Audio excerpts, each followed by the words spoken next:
Welcome student, स्वागत है आप सबों का हमारे यूट्यूब चैनल जूनियर गाइड में।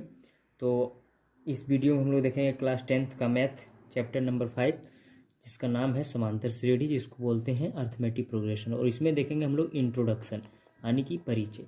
तो सबसे पहले देखते हैं कि समांतर श्रेणी क्या होता है। ठीक है, देखते हैं एपी समांतर श्रेणी क्या होता है। समांतर श्रेणी क्या होता है? संख्याओं की एक सूची है, ठीक है, जो निश्चित मात्रा में घटती या बढ़ती है। ठीक है, जो एक सूची है जो निश्चित मात्रा में घटती या बढ़ती है, साथ ही जिनके पदों का अंतर क्या हो? समान हो।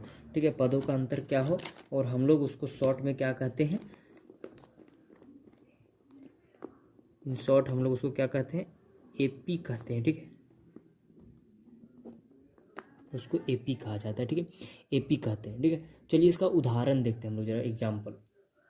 चलिए उदाहरण देखिए, दो उदाहरण है, जैसे 3, 6, 9, 12। ठीक है, हम क्या बताए थे कि जो समान रूप से घटती या बढ़ती हो, ठीक है, निश्चित मात्रा में घटती या बढ़ती हो, तो कि ये बढ़ रहा है, तो निश्चित मात्रा में बढ़ रहा है। कैसे बढ़ रहा है? जैसे देखिए, यहाँ से 3 बढ़ के गया यहाँ पे 6, ठीक है, फिर यहाँ से 3, यहाँ कितना बढ़ा? 3 बढ़ा। उसी तरह से 6 से बढ़ के 3 गया है 9, यहाँ भी कितना बढ़ा? 3 बढ़ा। और यहाँ से भी उसी तरीके से यहाँ भी बढ़ा, 3 बढ़ा, यानी कि निश्चित मात्रा में ये बढ़ रहा है, 3 3 बढ़ रहा है। ठीक है, और समझिए इसमें क्या है, और इसमें क्या होता है? निश्चित मात्रा में क्या है? घट रहा है, 30 घटा। ये भी यहाँ से यहाँ क्या हुआ? 30 घटा। और यहाँ से यहाँ तक क्या हुआ? 30 घटा। सब घट रहा है। ठीक है, हम यहाँ क्या बताएं कि निश्चित मात्रा में घटती या बढ़ती हो। ठीक है, तो उसको एपी कहते हैं। साथ ही क्या हो? जिनके पदों का अंतर, जिनमें पद का अंतर क्या हो? समान रहता हो। तो पद का अंतर देखिए, इसी को कहते हैं पद का अंतर। ये पद का अंतर समान है, सब में 3 3 है, इसमें भी सबका पद का अंतर है। और सिंपल सी बात है कि पद क्या होता है ये समझ लीजिए पहले बार। पद क्या होता है? एपी का जो भी दिया हुआ रहता है उसको पद कहते हैं, यानी कि सब पद है, जिसको क्या कहते हैं? ये आपका हो गया ए, एक पद हो गया जिसको प्रथम पद कहते हैं।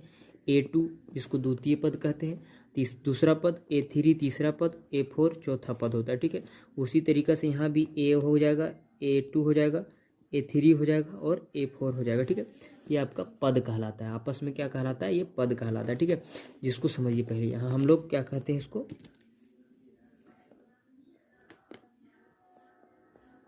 प्रथम पद क्या होता है? प्रथम पद जिसको ए कहते हैं। ठीक है, ए बराबर प्रथम पद। तो इस एपी में देखिए क्या दिया हुआ? प्रथम पद दिया हुआ 3। ठीक है, 3 निकल गया। और इसके बीच का जो दूरी होता है, ठीक है, ये आपका सब में समान दूरी जो बढ़ रहा है, ठीक है, इसको क्या कहते हैं? सार्व अंतर कहते हैं। ठीक है, जिसको क्या कहते हैं? डी कहा जाता है। ठीक है, कॉमन डिफरेंस। और डी आपका क्या है उसमें? उसमें डी भी है 3, तो 3 3 निकल गया। ठीक है, अब ये बात जब समझ गए तो एक चीज़ और समझना है आप लोग को। ठीक है, वो जानने वाली बात यह है, एपी का जो व्यापक रूप होता है वो क्या होता है? एपी का व्यापक रूप क्या होता है? ए पहला पद, उसमें से ये हो गया आपका पहला पद। ठीक है, ये हो गया आपका क्या? प्रथम पद। ठीक है, ये हो गया आपका द्वितीय पद, जिसको क्या कहते हैं? A2 बोलते हैं। ये A1 हो गया आपका, और ये हो गया A3, और ये हो गया आपका A4। ठीक है, ये होता है व्यापक रूप, यानी कि ए और दूसरा पद के लिए ए में जो आपका अंतर है, सार्वंतर, जिसको डी कहते हैं, वो जोड़ दीजिए। फिर तीसरा पद के लिए प्रथम पद में से 2 बार डी डी को जोड़ दीजिए। ठीक है, फिर तीसरा पद के लिए क्या है कि ए प्रथम पद में 3 बार डी डी को जोड़ दिया, यानी कि 3 बार सार्वंतर को जोड़ दीजिए, आपका निकल जाएगा। ठीक है, चौथा पद। तो इस प्रकार से इसको कहते हैं, इसका व्यापक रूप होता है। ठीक है, ये एपी का। ठीक है, इस तरह से हम लोग को एक एग्जाम्पल जैसे हम लिए हैं, मान लीजिए कुछ भी। ठीक है, वो एग्जाम्पल आपका पहला जो एग्जाम्पल था क्या दिया था?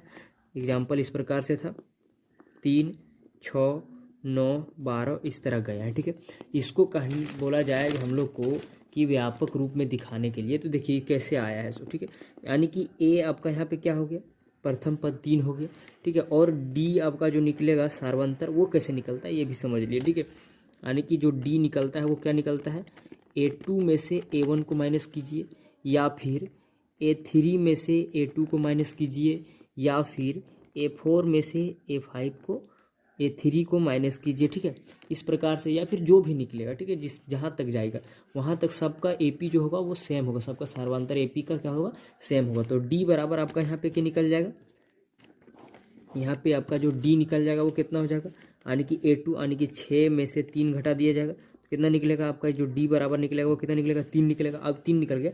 अब हम लोग को एपी बनाने के लिए क्या करना होगा? ए हो गया व्यापक रूप होता है उसका, उसके लिए क्या करना है? ए देना है, यानी कि ए लिखेंगे, ए के जगह में कितना है 3, तो 3 लिखेंगे, और ए के जगह में ए और डी के जगह में 3, तो 3 जोड़ देंगे, ठीक है। यानी कि 3 को 3 जोड़ेंगे, फिर कॉमा है, कॉमा देंगे, ए के जगह में 3 और 2 हो गया 2, ठीक है, इसको जोड़ना है, और इसके जगह में डी गुना में करना है, यानी कि 3 गुना में हो जाएगा। उसी तरीक़ा से 3 और यहाँ पे 3 है, और इसके जगह में डी के जगह में 3।